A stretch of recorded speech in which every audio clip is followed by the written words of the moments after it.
I'm not Ben Mankiewicz, but this is A Century of Cinema, a series we present the first and third Wednesdays of each month except December. On May 10th, 2020, an 84-year-old retired NASA engineer died of a stroke at his home in Maryland. Few paid much attention. His 3 children did not attend the final services, and the disposition of his cremated remains is unknown.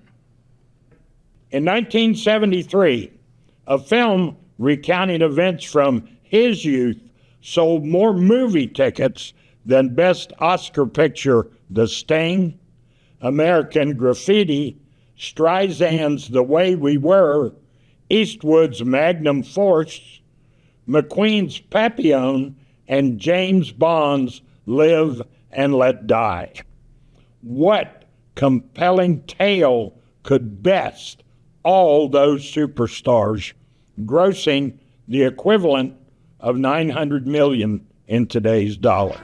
Hey, where'd this come from? I found it. Well, let's both play. You really don't want me to play? Captain Howdy said no. Who's Captain Howdy? You're gonna die up there. I need reassignment. You're the best we've got. I think I've lost my faith. Is there someone inside you? Sometimes. Who is it? I don't know. Is it Captain Howdy? You ever heard of exorcism? How do you go about getting an exorcism? I beg your pardon? I'm Damien Karras. I'd like to help you. Where's Reagan? In here with us. I believe we should begin. Avoid conversations with the demon. The demon is a liar. He will mix lies with the truth Why, Dimmy? to attack us. Do not listen. That thing isn't my daughter. It is he who commands you. The power of Christ compels you. What an excellent day for an exorcism.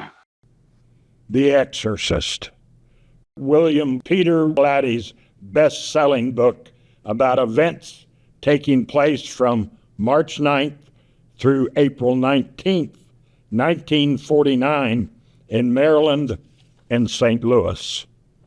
This happened not to a girl, but to a 14-year-old Ronald Edwin Hunkeler, until his death as Roland Doe. Following multiple exorcisms, this child was housed briefly in a Cincinnati hospital.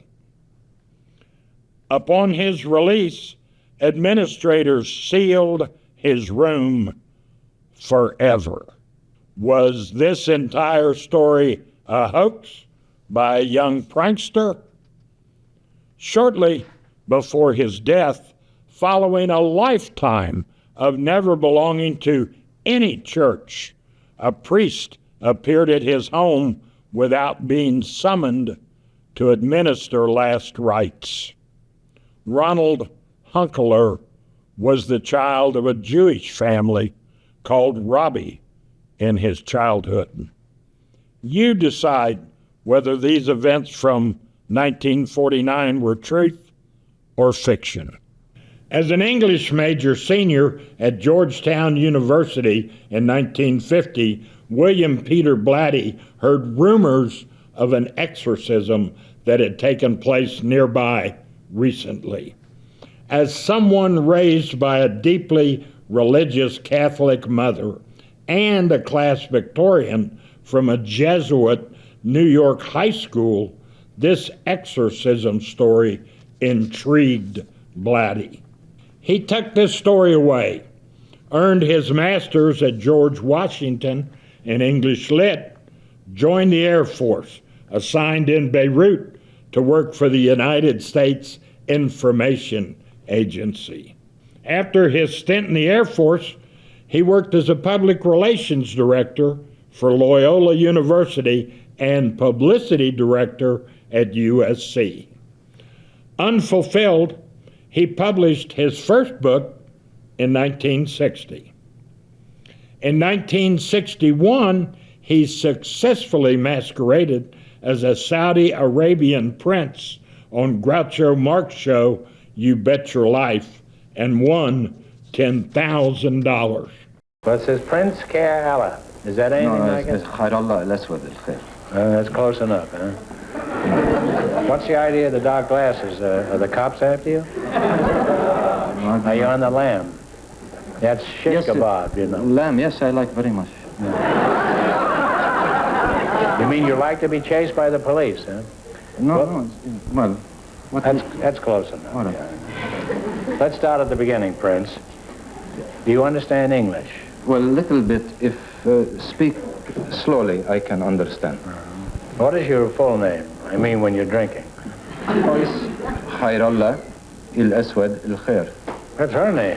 What is your name? No, it's Khair. Very, very... Khair. Khair. That means horseradish in Jewish. Arabic means It something does. else. Would you pass the khair, please? Now, George Fenneman, that's Stooge back there. He says that you're from the Middle East. Whereabouts? Kansas City? Omaha? Minnesota. Saudi Minnesota. Huh? Well, Minnesota is in the Middle East. Now, where are you from? From Saudi Arabia. Oh. Minnesota. With this money, he quit his job to write full-time and never again held a traditional job. He was funny. He published comic books and created comic film screenplays, collaborating with Blake Edwards and Warren Beatty. Real fame awaited him as he wrote his 1971 bestseller, which sold 13 million copies. In 1973, he teamed with film director William Friedkin to create the film. Their choice to cast relative unknowns instead of major stars created friction with Warner Brothers executives. Many cast and crew were injured, some died, and unusual accidents delayed shooting. Production took twice as long as scheduled and cost almost 3 times the initial budget. Many believed the film was cursed. I command you, by the judge of the living and the dead, to depart from the servant of God. It's the power. Holy water. It's the power of Christ that compels you. The power of Christ compels you. The power of Christ compels you. The power of Christ compels you. The power of Christ compels you. The power of Christ compels you. The power of Christ compels you. The power of Christ compels you. He brought you low by his blood-stained cross. Do not despise my command because you know me to be a sinner. It's God himself who commands you. Released on December 26, 1973, crowds stood in long lines in cold weather. The studio patience paid off. On a final budget of $12 million, the original theatrical run grossed $193 million, and subsequent releases have pushed that figure above $441 million.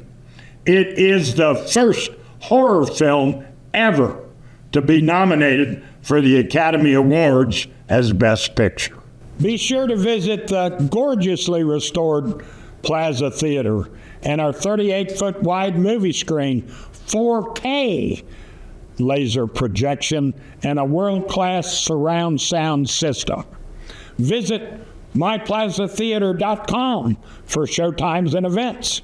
The historic Plaza Theater is located in beautiful downtown Miamisburg with unlimited free parking, shops to browse, and fabulous nearby dining options. Hope to see you at the Plaza.